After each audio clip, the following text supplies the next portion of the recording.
Welcome to the Banker Lamp. Please enjoy the video. You start by isolating power and peripherals. This reveals many simple failures.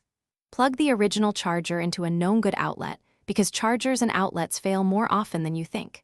Once done, check battery health in settings, note percent, and whether it charges.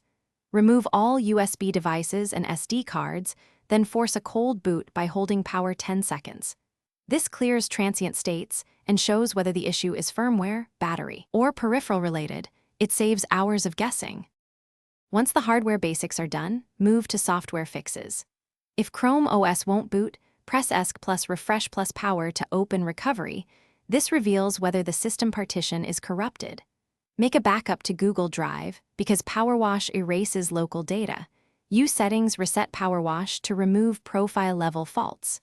If PowerWash fails, create a recovery USB on another computer and reimage the Chromebook. This replaces the OS partition and resolves most software-level failures, so you end up with a clean, known good state.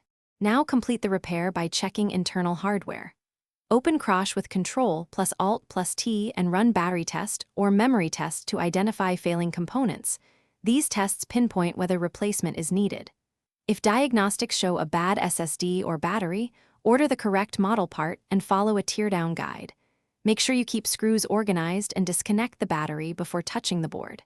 If problems persist, gather model, serial, error messages, and contact warranty or support. This ensures.